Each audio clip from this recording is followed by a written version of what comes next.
เด็กน้อยลองน้อยตามกันสู่วัยรุ่นวัยแตกพานสู่วัยหนุ่มสาวสงกรานต์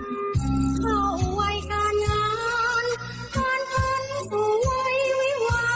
ห์เกิดลูกเกิดหลานตามมาเป็นดังวงล้อมถูกต้องชีวิตบ่วงลูกบ่วงหลานบ่วงงานบ่วงเงินลาภยศสรรเสริญเกียรติการศักดิ์ศรีความมีไม่เคยพอความขอไม่มีคลุกเคล้าชั่วดีดังสีขาวดำร้อนเราเผาลนจนไว้ร่วงโรยสังขารลูกโอยนางโอยเรียบดังฟ้ายามใกล้ค่ำไม่เที่ยงไม่แท้สิ่งเคยไปคว้าลูกจำกว่าจะได้พบพระธรรมก็ยามใกล้ตนทยา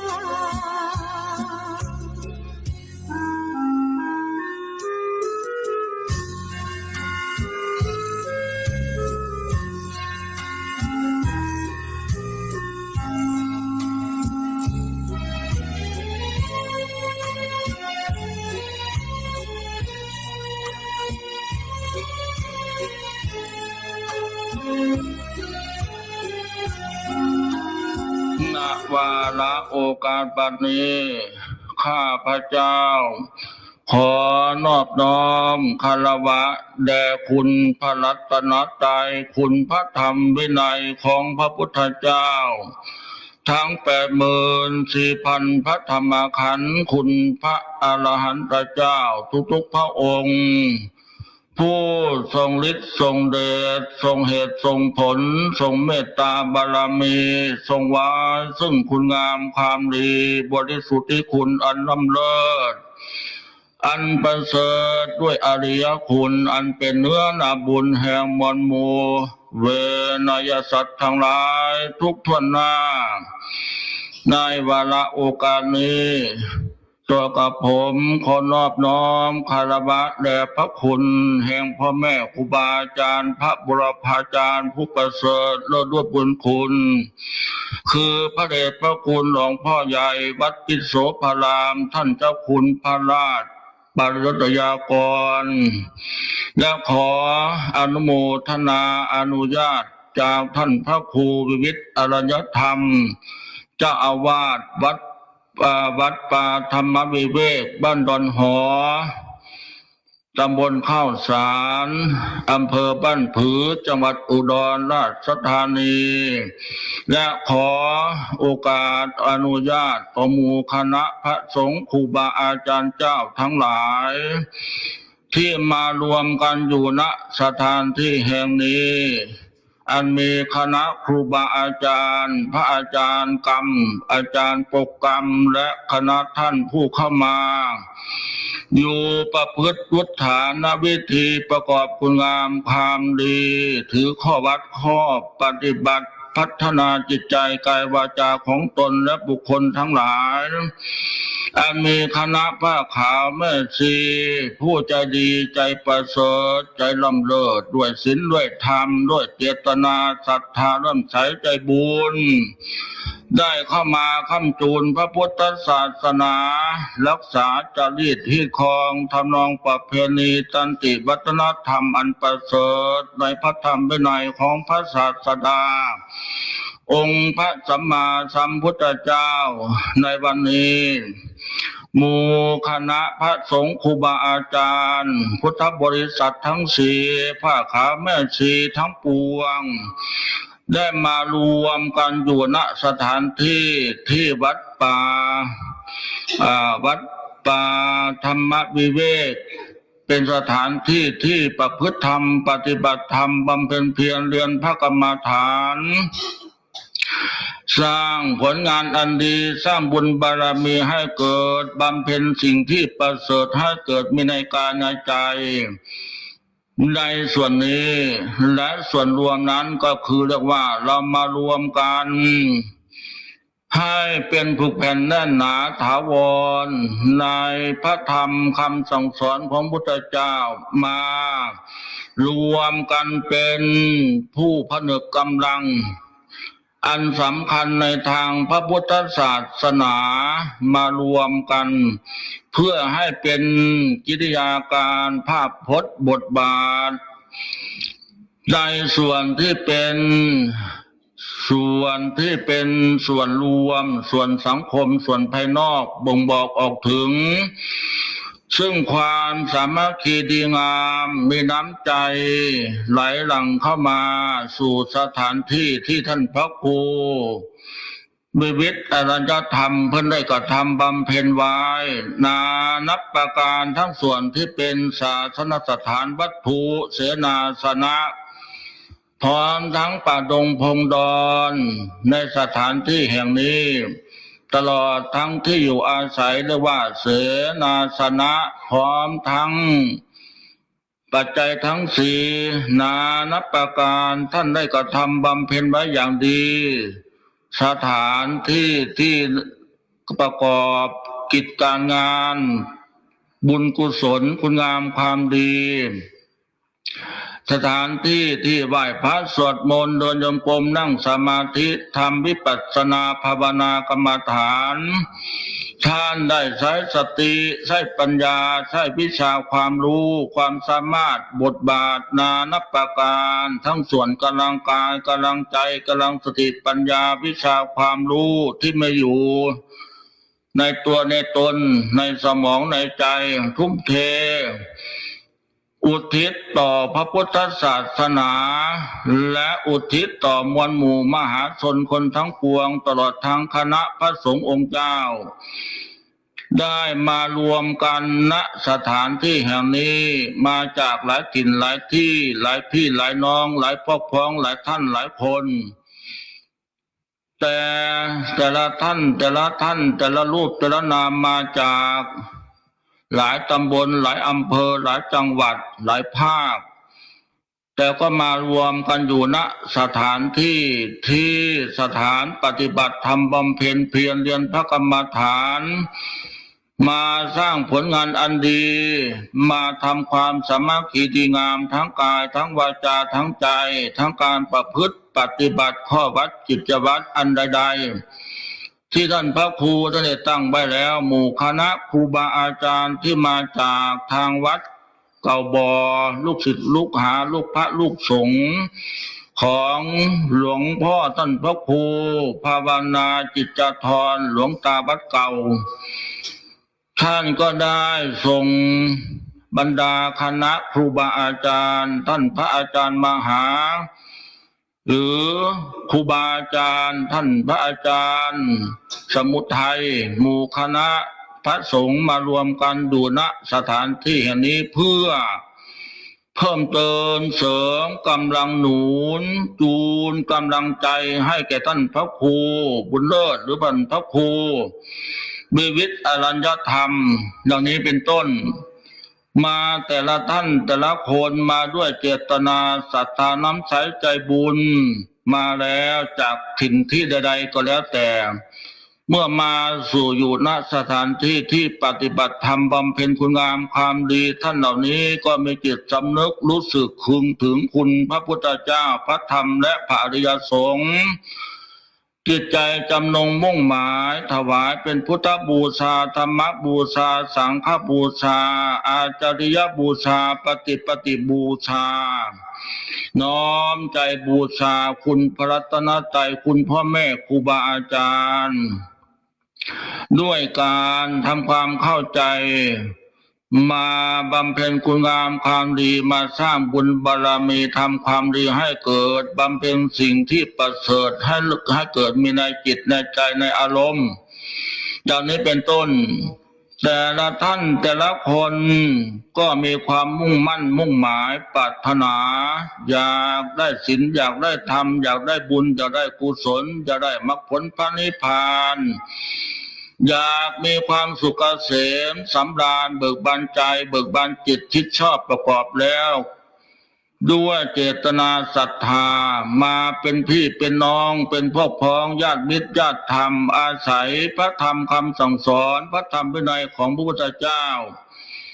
ที่ครูบาอาจารย์พยกมากล่าวมาเทศมาสิเหตุบอกผลทุกท่านทุกคนก็น้อมรับคารวะบูชาด้วยน้ำจิตน้ำใจคำนึงถึงพระธรรมวินัยของพระพุทธเจ้าพระธรรมคำสั่งสอนของพระศาสดาอันพวกเราเหล่าท่านได้ภาคเพียรเรียนศึกษามาในส่วนที่เป็นปริยัติปฏิบัติและมาสู่ปฏิเวทเข้าสู่เขตแห่งอริยคุณบุญยิ่งบุญใหญ่บุญมากบุญหลายก็ได้การที่ว่ามาถวายเป็นพุทธบูชาธรรมบูชาสังฆบูชาปฏิบูชาคือการปฏิบัติธรรมเจริญสมถกรรมฐานเจริญพระวิปัสสนากรรมฐานอย่างคณะท่านทั้งหลายได้กระทำบำเพ็ญอยู่มาหลายปีหลายวันแล้วหรือบางท่านบางรูปก็บำเพ็ญมาหลายวันหลายสัปดาห์หลายเดือนหลายปีหลายที่หลายสำนักหลายครูหลายอาจารย์มาทั่วประเทศไทยก็มีบางท่านบางคนบางท่านบางรูปบางพระบางสงฆ์ทั่วประเทศไทยหรือว่าทุดงควัตอยู่ป่าดงพงดอนเดินทุดงก็มีหรือภาคเพียรเรียนศึกษาจากพ่อแม่ครูบาอาจารย์ที่มีชื่อมีเสียงมีปฏิภาณบูหารมีอำนาจวิวัฒนามีบารมีมีคุณงามความดีมีศีลมีธรรมได้ศึกษาได้ยินได้ฟังมาในส่วนที่เป็นปริยัติส่วนการศึกษาเรียกว่าคันตทุระบัดนี้มาสู่ณสถานที่แห่งนี้เรียกว่ามาเจริญพระวิปัสสนากรรมฐานส่วนที่เป็นวิปัสสนาธุระอันเป็นธุระที่เราเหล่าท่านที่ใฝ่ใจตั้งใจอยากพ้นทุกข์อยากพ้นวัฏสงสารอยากถึงซึ่งกระแสแห่งมรรคผลพระนิพพานก็ได้อาศัยปฏิภาณการศึกษาที่เราได้เรียนมาศึกษามาจากพ่อแม่ครูบาอาจารย์ได้ยินได้ฟังมาจากพ่อแม่ครูบาอาจารย์ได้อ่านได้รู้ได้ดูเป็นตำรับตำราในพระไตรปิฎกก็ดี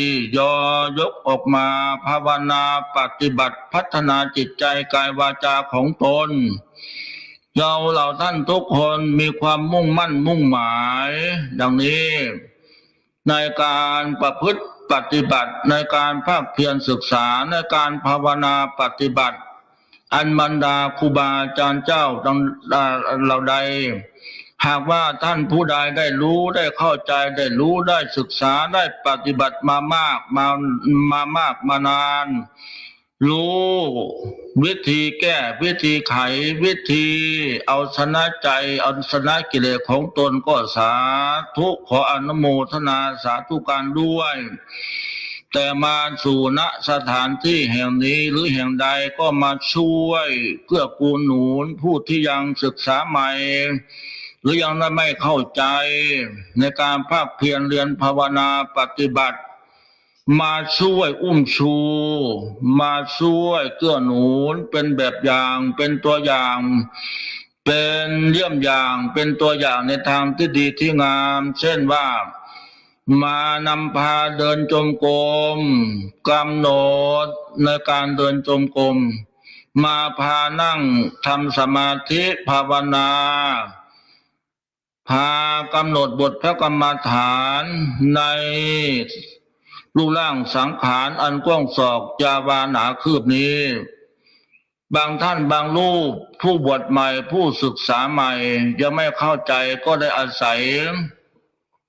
ครูบาอาจารย์เหล่านี้ที่เคยภาคเพียรเรียนศึกษาภาวนามาแล้วผ่านมาหลายวัดหลายที่หลายปีหลายเดือนได้มาภาคเพียรได้มาเป็นกำลังใจชี้แนะบอกแนะชี้แนะบอกนำให้นำพาเดินจงกรมบ้างพากำหนดบ้างพานั่งสมาธิบ้างพากำหนดในการนั่งสมาธิบ้าง หรือประคับประคองเวลาสภาวะอารมณ์จิตสภาวะอารมณ์กรรมฐานเกิดขึ้นบางท่านบางรูปก็ลดผลหรือว่าบางท่านบางรูปก็สภาวะอารมณ์เกิดขึ้นหลายสิ่งหลายประการหลายอย่างหลายเรื่องไม่รู้วิธีจะแก้ไขจะไปอย่างไรจะกำหนดอย่างไรจะทำอย่างไรจะประพฤติปฏิบัติอย่างไรต่อไปก็ไม่เข้าใจก็ได้อาศัยผู้เก่าอาศัยครูบาอาจารย์ที่เป็นพระพี่เลี้ยงหรือว่าเป็นครูบาอาจารย์ที่นำพาอันมีท่านพระครูวิวิตรอรยธรรมเป็นต้นพร้อมทั้งคณะครูบาอาจารย์ที่มาจากทางวัดเก่าบอแล้วนี้เป็นต้นคณะท่านทั้งหลายเมื่อเวลาภาวนาปฏิบัตินั้นนะมันไม่เหมือนที่เราคิดที่เราอ่านตามตัวหนังสือมันไม่เหมือนที่เราคิดเราเดาเราคิดเราเดาเราคิดเรารู้ตามที่เราได้ยินได้ฟังมาบางเรื่องบางอย่างบางสภาวะบางท่านและบางคนมันไม่เหมือนกันทำไมจะไม่เหมือนกันบุพเพจกตะบุญญาตาบุญที่ทำมาในปางก่องนั้นมันไม่เหมือนกันมีบุญเหมือนกันแต่ว่าบุญนั้นกรรมนั้นไม่เสมอกันความรู้ความเข้าใจก็ไม่เสมอกันความฉลาดปราดเปรื่องชาติกวีดีงามก็ไม่เหมือนกันไม่เท่ากันการฉลาดปราดเปรื่องรู้วิธีฉลาดแตกฉานนั่นก็ไม่เหมือนกันสภาวะธรรมเหล่านั้นเหล่าใดที่เกิดขึ้นในขณะภาวนาปฏิบัตินั้นก็รู้ก็เห็นเหมือนกันแต่ไม่เท่ากันและไม่เหมือนกันทุกเรื่องทุกอย่างในสภาวะธรรมเหล่านั้นเพราะบางท่านบางคนเคยเจริญสมถกรรมฐานมาในภพก่อนปางก่อนในปีก่อนเดือนก่อนหรือบางท่านบางคนเคยได้ให้ยิ่งในการให้ทานยิ่งในการรักษาศีลยิ่งในการสวดมนต์เจริญสมถกรรมฐานมันไม่เหมือนกันทีเนี้ยสภาวะอารมณ์เหล่านี้ไม่เหมือนกันกิริยาสภาวะที่เกิดขึ้นในขณะที่ปฏิบัติมันมีเหมือนกันแต่มันไม่เสมอกันไม่เท่ากันแต่สิ่งมันเหมือนกันเท่ากันเสมอกันนั่นคืออะไรเล่าคือกิริยาสภาวะทั้งหมดทั้งมวลเกิดขึ้นทั้งกายทั้งใจทั้งอารมณ์ภายนอกและภายในกายและจิตเนี่ยมันก็มีอยู่แค่เกิดขึ้นตั้งอยู่แปรปรวนและกระดับไปหมายความว่าทุกสิ่งทุกอย่างทั้งสุขหรือทุกข์ในสภาวะธรรมนั้นทั้งสุขหรือทุกข์ทั้งสนุกหรือขัดข้องกระวนกระวายละสำละสายสุขสงบร่มเย็นเป็นปีติปัสสัทธิสมาธิญาณฌานวิปัสสนาญาณอะไรต่างๆนี่อันนี้สุขเหล่านี้ก็ดีสุขในเหล่านี้ก็ดีก็ไม่ได้ตั้งอยู่ได้นานไม่ตั้งอยู่ได้นานทุกทั้งหลายทั้งปวงเวทนาทั้งหลายทั้งปวงที่เกิดขึ้นทั้งกายก็ดีทั้งจิตก็ดีเรียกว่าสภาวะธรรมเหล่านี้ก็เหมือนกันไม่เกิดขึ้นตั้งอยู่ดับไปตั้งอยู่ไม่ได้นานสรุปแล้วเรียกว่าทั้งสุขทั้งทุกข์ทั้งชอบใจทั้งไม่ชอบใจทั้งพอใจทั้งไม่พอใจทั้งดีใจทั้งเสียใจอันเหล่านี้เรียกว่าสภาวะธรรมส่วนที่เป็นกุศลส่วนที่เป็นอกุศล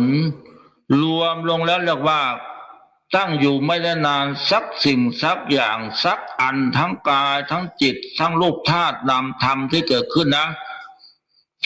ในกายเวทนาจิตธรรมเหล่านี้เกิดขึ้นตั้งอยู่แปรปรวนดับไปเป็นอย่างนี้อยู่แค่นี้จะสุขก็ดีทุกข์ก็ดีตั้งอยู่ไม่ได้นานเป็นอย่างนี้ตกอยู่ในอำนาจของภัตตลักษณ์ คืออนิจจังทุกขังอนัตตาทีนี้มันมีแทรกขึ้นมาว่าพ่อแม่ครูบาอาจารย์หลวงปู่หลวงพ่อเพิ่นคือว่าไปนั่งสมาธิทำกรรมฐานวิปัสสนาภาวนาคือว่าดีแท้คือว่ามีความสุขแท้คือว่ามีความสบายแท้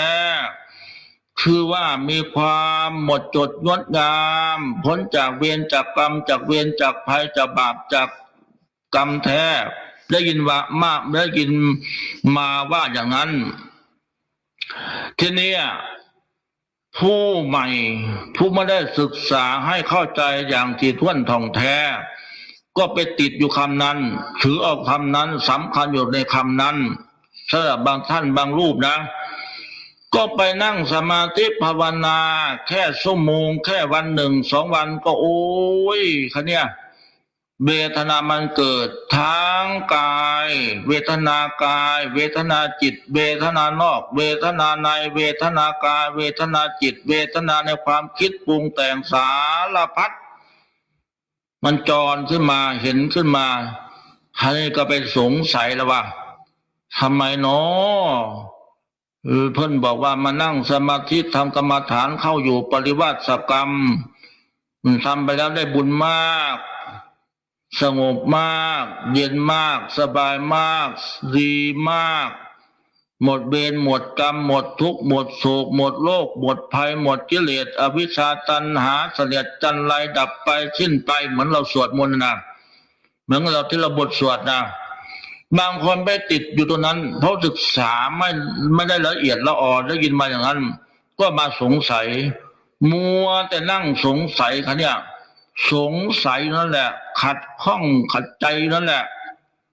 ขัดข้องคาใจนั่นแหละเพราะมันยังไม่สงบยังไม่ประลบถึงที่มันจะสงบในสภาวะธรรมเหล่านั้นนะ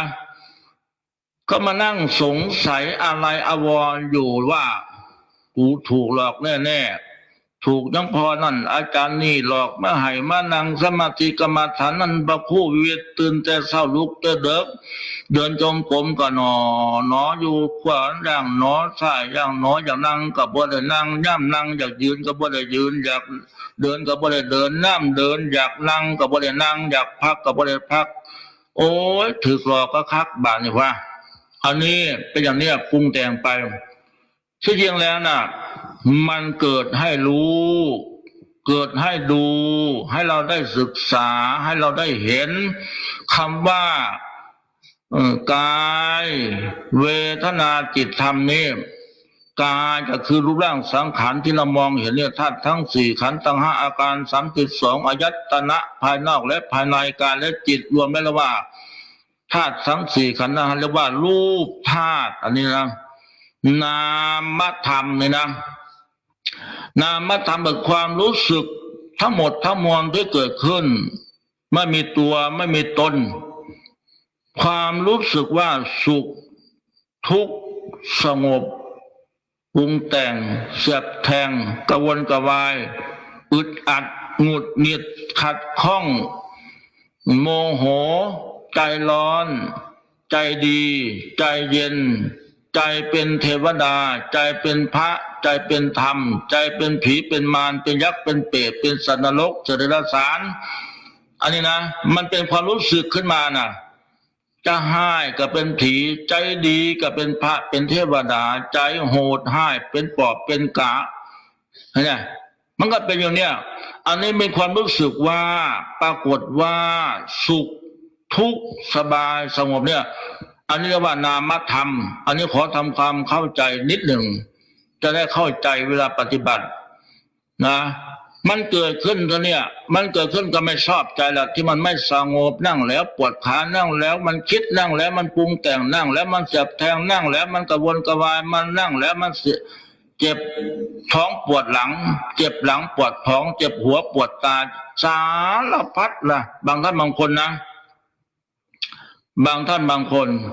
เป็นอย่างนั้นเหมือนกับเราจับตัวเราหมุนหรือมันมีใครมาจับหมุนสารพัดเวลาเดินจงกรมก็ดีเวลานั่งสมาธิก็ดี มันเป็นถึงปานนั้นบางท่านบางคนนะฮะนี่นะอันนี้มีความรู้สึกว่าอย่างนั้นเรียกว่าสภาวะธรรมคือเป็นนามธรรมมันมีตัวมันมีตนที่นี่มันผิดท่าตรงไหนผิดท่าตรงที่ว่าโอ้ยกูคือเจ็บแท้กูคือปวดแท้กูคือบ่สงบแท้เฮาคือบ่สงบแท้เฮาคือคิดมากแท้เฮาคือปวดหัวแท้เฮาคือเมื่อยคือหิวคือกระหายคือวุ่นวายแท้ในเบิ่งมาใหญ่นั่นมาใหญ่นี่ในเบิ่งมาใหญ่ซี่มาใหญ่ขาก็นั่งนิ่งๆอยู่บัดเฮาก็เจ็บแท้ปวดแท้ปรุงแต่งแท้มันตาให้โลกๆอยู่บัดนั่งรับตาก็บ่ได้บ่เป็นตาอยู่ต่อไปแนมหาทางสิไปก็สิไปพยายามครูบาอาจารย์พระเพียงเพิ่นตำหนิติติงเห็นบ่ทางสิไปบ่มีก็เห็นแต่ห้องน้ำเท่านั้นวะไปเข้าห้องน้ำต้องเชื่อมันติดแน่บ่จบบ่สิ้นเด้มันแต่งน่ะเรียกว่าสภาวะอารมณ์ที่เป็นกุศลและอกุศลส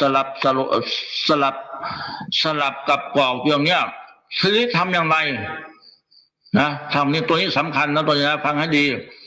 ทีนี้ทำอย่างไรมันเป็นอย่างนี้ทั้งวันทั้งคืนทั้งยืนทั้งนั่งแม้แต่สวดมนต์มันก็เป็นบ่เป็นตานังบ่เป็นตาสวดบ่เป็นตานบมือก็ดีอยากเต้นอยู่ก็แห้งคือกาคือแมวที่กัดกันเนี่ยมันเกิดอยู่ในภาวะในจิตในอารมณ์เนี่ยนะเนี่ยเรียกว่าสภาวะเหล่านี้มันเป็นส่วนที่เป็นกิเลสมารน่ะขันธมารน่ะมันแต่งมันปรุงแบบสารพัดมันเกิดขึ้นให้เห็นนั่นเรียกว่าสภาวะธรรมน่ะที่เป็นนามธรรมน่ะเป็นอย่างนี้ทีนี้มันมีอยู่นิดเดียวคือมันจะชนะมันได้นิดเดียวนี่ไม่ใช่ธรรมดานะฟังให้ดีนิดเดียวนี่ไม่ใช่ธรรมดาให้มีสติสัมปชัญญะมีความเพียรมีความพยายามมีความอดทนมีขันติวิริยะอุตสาหะพยายามกำหนดลงไปที่ว่ามันเจ็บมันปวดก็เรียกว่าปวดเนาะเจ็บเนาะเวทนาเนาะถ้ามันเจ็บมันปวดทางกายก็ดีอย่าพาไปดูมันแล้วจะมันก็ขั้นยิดเหยียดเด้อยากเข่าขั้นทั้งหูขั้นทั้งตาขั้นทั้งหน้าขั้นทั้งหลังขั้นทั้งหัวขั้วทั้งหลังนั่นละเข่าขั้นเดียวหอดมังนังทับใบพวกเรารู้จักจะมันมีหินมีให้มีเหียดมีเหาเข้าไปไตอยู่หอยตัวพันตัวพวกนี้บ่จักเสียจังไหนเอาก้นฮอนอยู่ขึ้นนุขุมฮอนขีดินทรายพวกนี้มันธรรมดาเลยให้กำหนดรู้ดูอาการกำหนดลงไปอาการที่กำหนดนี่อย่าไปกำหนดว่าเสียให้มันหายเสียให้มันหยุดเสียบ่ให้มันเจ็บเสียบ่ให้มันปวดเสียบ่ให้มันคันเสียบ่ให้มันหงุดหงิดเสียบ่ให้มันคิดเสียบ่ให้มันปรุงแต่งเสียบ่ให้มันโกรธมันยังสั้นขันนั้นผิดอีกเป็นโมหะอีกเป็นมิจฉาทิฏฐิอีก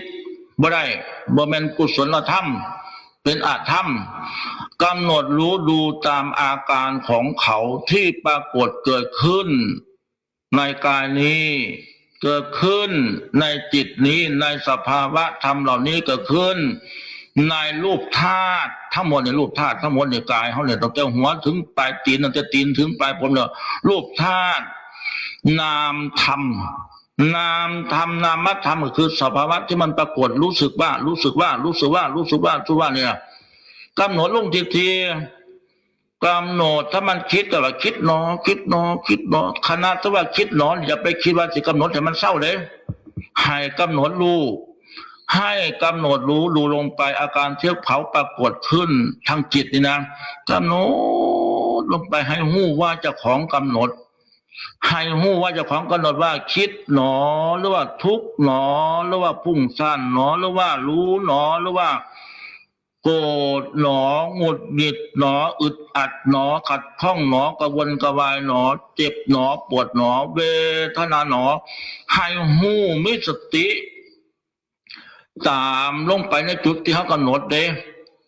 มีสติเฝ้ารู้เฝ้าดูเฝ้าศึกษาให้เป็นตัววิปัสสนาแจ่มแจ้งเรียกวิปัสสนาญาณ นะวิปัสสนาญาณเห็นรู้ดูแจ่มแจ้งสิ่งที่วิเศษวิโสเลิศเลอที่เป็นสภาวะธรรมที่เป็นกุศลก็ดีที่เป็นกุศลธรรมานะที่เป็นอกุศลก็ดีที่เป็นอกุศลที่ไม่ดีนั่นนะกำหนดลงไปคำว่าธรรมะที่เป็นอกุศลคืออะไรคือมันมีความโกรธความเคืองความหงุดหงิดอึดอัดขัดข้องกระวนกระวายปรุงแต่งเสียบแทงนั่นเลยว่าเป็นอกุศลธรรมาแต่อย่าลืมว่าถ้าเรากำหนดลงไปในจุดนี้มันเป็นเป้าหมายของสติเป็นเป้าหมายของสติให้สติไปปรากฏกำหนดรู้กำหนดรู้กำหนดรู้กำหนดรู้ในจุดนี้เป็นตัวสนับสนุนสติสนับสนุนสมาธิสนับสนุนปัญญาสติปัญญาให้เข้มแข็งให้แก่กล้าให้โดดเด่นให้เป็นสง่าให้เกิดคุณค่ายิ่งโลดสดใสในสติปัญญาถ้าไม่มีกิริยาการเหล่านี้เราจะเอาสติไปตั้งไว้ตรงไหนไม่กำหนดอะไรเอาสมาธิไปตั้งไว้ตรงไหนให้มันเกิดสมาธิตั้งมั่นขันติธรรมนำพาเราจะได้ขันติธรรมที่ไหนได้วิริยะอุตสาหะความเพียรเรียนรู้ดูสภาวะอารมณ์ความเกิดดับของนามรูปได้อย่างไรมันต้องเกิดมันต้องรู้มันต้องเห็นมันต้องเป็นมันต้องสลายมันเป็นอย่างนี้เส้นทางของธรรมะเส้นทางของสภาวะธรรมพูดแล้วเลยว่ามันเป็นเส้นทางของจิตมันเป็นเส้นทางของสภาวะจิตที่เป็นนามธรรมนั้นคือความรู้สึกนึกคิดอันนี้นะความรู้อันนี้แต่มันเป็นเป้าหมายของสติเป้าหมายของสมาธิเรียกว่าที่เราเรียนมาในนวโกวาทการตั้งใจไว้มันชอบเรียกว่าสมาธินะคำว่าตั้งใจไว้มันชอบคืออย่างไรเล่าตั้งใจไว้มันชอบก็คือในจุดนี้แหละที่เรานั่งอยู่นี่แหละที่เรากำหนดอยู่นี่แหละที่เราปรากฏอยู่ในสภาวะอาการที่มันเกิดสุขเกิดทุกข์เกิดเวทนา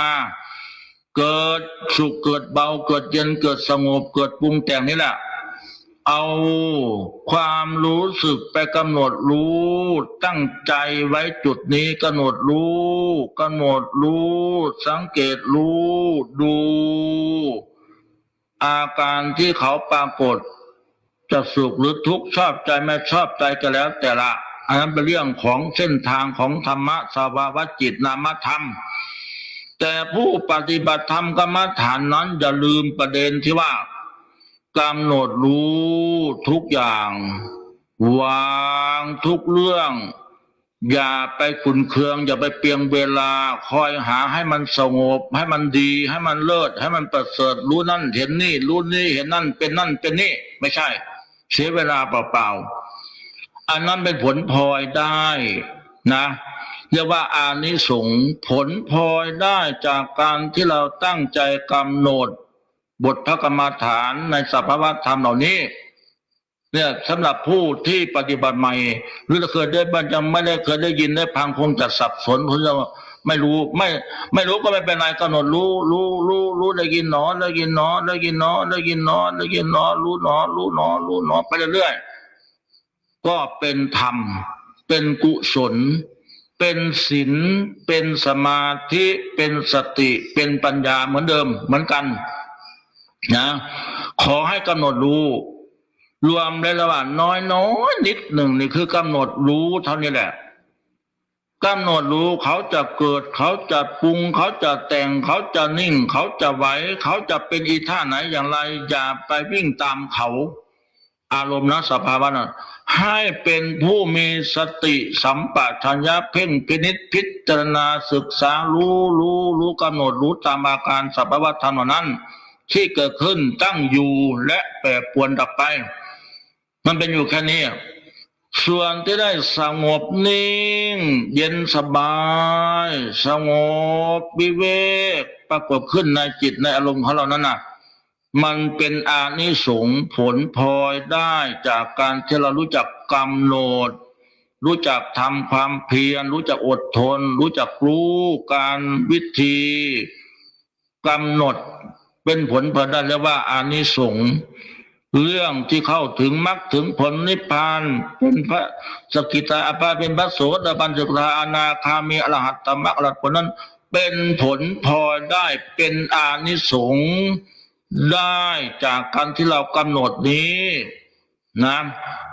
ที่เรารู้จักกำหนดนี้มันสุขสบายลึกลงไปลึกลงไปลึกลงไปจนเหมือนกับว่าตัวตนสกุลร่างกายเราไม่มีเลยเหมือนกับมีแต่ลมหายใจแวบแวบแวบเป็นตัวความรู้สึกอันหนึ่งแวบแวบแวบแวบแล้วก็นิ่งวับไปแวบแวบขึ้นมาใหม่แล้วก็ดับปิ๊บไปแวบแวบขึ้นมาก็ดิบไม่อยู่ลักษณะนี้เหมือนกับแสงหิ่งห้อยเหมือนกับแสงพยับแดดที่เรามองไปในเดือน4เดือน5มองลงไปใน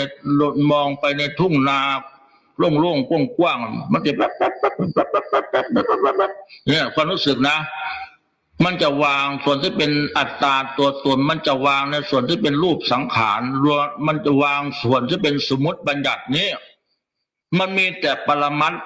นี่ว่ารู้ในส่วนที่เป็นสภาวะปรมัตถธรรมเป็นกุศลล้วนๆเป็นศีลเป็นสมาธิเป็นบุญกุศลเป็นมรรคผลพระนิพพานล้วนๆตรงนี้นะมันจะมีตัวรู้อยู่กำหนดไปเรื่อยๆดูไปเรื่อยดูไปเรื่อยดูไปเรื่อยบางคนไม่เข้าใจมันเป็นลักษณะก่อนสะเงือกหาลมหายใจคิดว่าเจ้าของจะตายคิดว่าวิญญาณจะออกคิดว่าจิตจะออกจากร่างจากกายไปเสดไปร้องหาหมู่หาพวกก็มีลืมตาขึ้นอะไรบางคนว่ามื่นตาโผล่ขึ้นเหลียวซ้ายเหลียวขวาห้อยกูยังอยู่ตัวนี้ว่ามันลอยไปใส่ว่ามันหายตัวไปซะแล้วนะ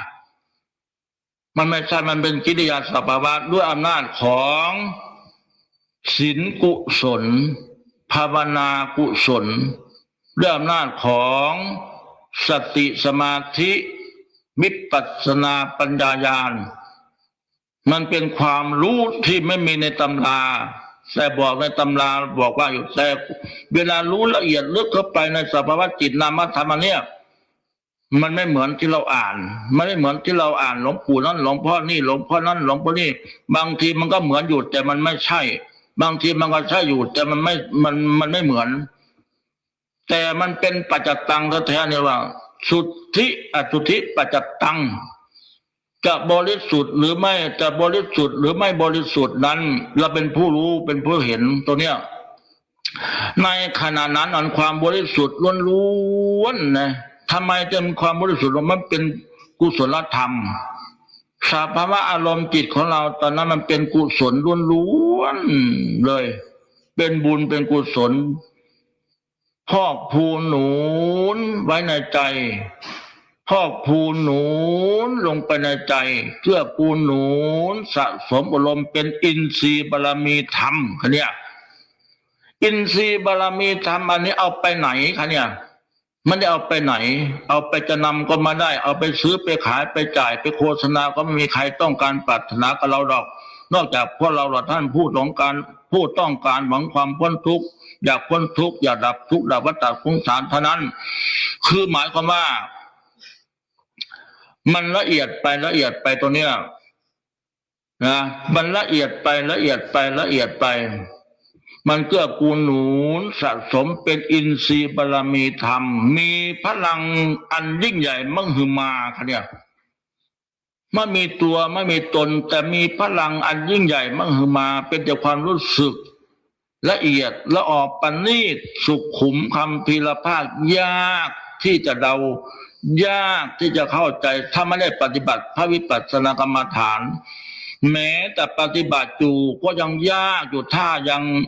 ไม่ถึงจุดนั้นนะยากอะไรยากไม่เข้าใจถ้ามันถึงจุดนั้นเป็นเรียกว่าสุทธิอสุทธิปัจจตังมันเป็นเรื่องรู้ด้วยเฉพาะตนบริสุทธิ์หรือไม่บริสุทธิ์จุดนี้มันเป็นเรื่องเฉพาะตนเป็นผลกันอะไรมาจากที่เรารู้จักว่ากำหนดเนี่ยแล้วกำหนดคำเดียวเนี่ยนะกำหนดคำเดียวเนี่ยนะ ความเพียรวิริยะอุตสาหะพยายามขันติวิริยะศรัทธาปาสาทะอยู่ในนี้หมดอยู่ในคำว่ารู้จักคำว่ากำหนดหนอลงไปเนี่ยนะเจ็บหนอปวดหนอหงุดหงิดหนอโมโหโกธาเล่าร้อนอุทธรทุกอะไรก็แล้วแต่กำหนดลงไปตรงหน้าผากมันเลยตรงหน้าแดนมันเลยอย่างความโกรธมันโกรธขึ้นมาโกรธหนอโกรธหนอโกรธหนอโกรธหนอให้ตั้งใจทีอย่าไปเกรงใจนะหลวงตาพูดเหมือนกับว่าพูดแบบเก่งมันไม่ใช่อันนี้กระตุ้นอารมณ์ความรู้สึกเฉยๆหมายความว่ากำหนดลงไปกำหนดลงไปกำหนดลงไปถ้ามันโกรธนะถ้ามันขัดข้องขุ่นเคืองอึดอัดขัดข้องก็โน้ตก็โน้ตก็โน้ตให้มีตัวความรู้สึกเห็นว่าเรากำหนดลงไปจุดที่ว่ามันโกรธเนาะโกรธแล้วมันเกิดจากไหนเกิดจากใจจากอารมณ์ก็กำหนดลงไปกำหนดลงไปกำหนดลงไปใส่ใจลงไปใส่ใจลงไปรู้ไปเรื่อยรู้ไปเรื่อยบางทีมันก็พุ่งพยองขึ้นมาอย่างแรงสักกระเดิดไปเลยถลาไปก็มีบางคนก็ร้องออกเสียงเป็นผีพูดผีพายผียาว่ายผีตาแหกผีบริกินข้าวแจกผีตาแดกตาดำผุดมากห้องคุณก็ไม่ลำพ้นเนี่ยมันมาแห้งเลยสภาวะอาที่เป็นอกุศลขึ้นมาให้เราเห็นว่าศาสตร์ก่อนไปห้องใส่หูพอหูแม่ศาสตร์นี่ไปห้องใส่หูพอหูแม่ดาใส่หูพอหูแม่สมณะพระสงฆ์องค์เจ้าพูดถือศีลภาวนาญาติโยมผู้เฒ่าผู้โถเพิ่นถือศีลภาวนาไหว้พระสวดมนต์ฟังเทศน์ฟังธรรมคือสนุกขึ้นมาจะหายจะโห่เขาก็ไปห้องได้เพิ่นห้องให้มันเสียบรรยากาศของเพิ่นว่าสินะแล้วก็ไปห้องดาหาผีสารพัดนะสภาวะอันนี้มันก็โผล่ขึ้นมาเลยจะได้ปัญกำหนดมันยังสิจบเลยถ้าไม่กำหนดจะไม่จบมันจะข้ามภพข้ามชาติข้ามไปภพไม่สนาเป็นแห่งเป็นกาเป็นหมูเป็นหมาเป็นเต่าเป็นแห่งเป็นหุ่งเป็นแห่งเป็นเต่าเป็นหมูเป็นหาเป็นหมูเป็นหมาเป็นคนหูหนวกตาบอดและสิ่งละ500ชาติฉลาดมาเกิดเป็นเพศเป็นผีเป็นแน่บดีขี้ห้ายกรรมเรานี่นะเป็นขี้ลายสลับปัดสลับเพยางกับเซ่นางกับยางกับเซ่บทเตะกับลมสารพัดปากแวงปากวิกหูหนวกตาบอดสารพัดเนี่ยมันเป็นไปนะโดยวิบากผลกรรมเหล่านี้ผู้ใดเคยด่าพ่อด่าแม่ด่าสมณะพระสงฆ์องค์เจ้ามันอยู่ในนี่เบิดเวลามานั่งสมาธิภาวนามันสยองขึ้นมาสยองขึ้นมาบานไพ่เด็กไพ่รถในหัวใจสักกระโยกขึ้นมาบ้ามันเอาค้อนทีละข้างตีผลในหัวใจในสมองก็ดีสะเดอไปแต่อย่าไปย่านเราปฏิบัติเพื่อรู้ทุกอย่างวางทุกเรื่องอย่าไปขัดข้องอย่าไปขุ่นเคืองอย่าไปประเดียงว่าเราไม่ดีให้กำหนดลงไปทีกำหนดรู้หนอโกรธหนอเผลอหนอตกใจหนอรู้หนอลงไปจุดที่มันเกิดเนี่ยมันไปตัดอย่างตัดสภาวะอันเป็นบาปเป็นอกุศลตัดโทษมลทินกรรมเว้นวิบากตัดความทุกข์ยากลำบากกายใจตัดลงไปหอด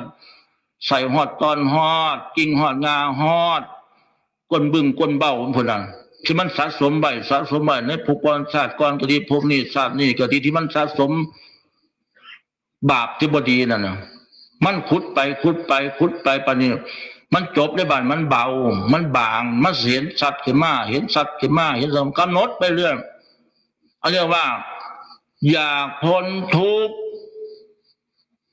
อยากพ้นจากลำบากยากเข็นยากใจอยากพ้นเวรกรรมอันใดอย่าไปขี้เกียจกำหนดอย่าไปขี้เกียจในการเดินโยมกลมกำหนดอย่าไปขี้เกียจในการนั่งสมาธิภาวนาวิปัสสนากรรมฐานกำหนดอย่าเอาขี้มาแลดหน้าถ้าอยากจะเป็นนางฟ้าเทวดาเป็นนางฟ้าเป็นเทวดาเป็นพระอินทร์พระพรหมพระยมพระการไปพระนิพพานกับพระพุทธเจ้าเหล่าพระอรหันต์อย่าเอาขี้มาท่าหน้า ไม่ออกอย่าเอาขี่มาท่านาบ่มีราคาคือขี่อย่างเด้คือขี่หมูขี่ไก่ขี่เป็ดขี่งัวขี่ควายเด้ขี่อย่างนั้นขี่ไล่ขี่โง่ขี่โบกขี่ไพ่ขี่ลักขี่กระโมยขี่โมโหขี่บนขี่จมขี่หึงขี่หวงไม่ออกขี้เหล่านี้ข้ามให้ได้ถ้าข้ามกองขี้เหล่านี้ไม่ได้ไม่ถึงสวรรค์พรหมนิพพานไม่ออกญาติโยมข้ามขี้ให้ได้อย่าเอาขี้เหล่านี้มาทาหน้าขี้เกียจขี้ข้านขี้ไล่ขี้เล่ขี้บนขี้ด่าขี้ว่าขี้แซงขี้สารพัดขี้คือกิเลสขี้กองใหญ่มันคือกิเลสความโลภโทสะขีนาโมหะขีนาราคะขีนาทิฏฐิมานะตัณหาอุปทานนั่นคือขี้กองใหญ่กองเอเล่อยู่ในหัวใจหัวอกเฮามันก็โผล่ขึ้นมาบัดนี้ถ้าหูผู้นั้นแน่ถ้าตาผู้นี้แน่ถ้าดังผู้นี้แน่ถ้าปากถ้าลิ้นผู้นี้แน่ไม่ออกญาติโยมถ้าเราไม่มีสติรู้เท่ารู้ทันขี้มันจะโผล่ขึ้นมา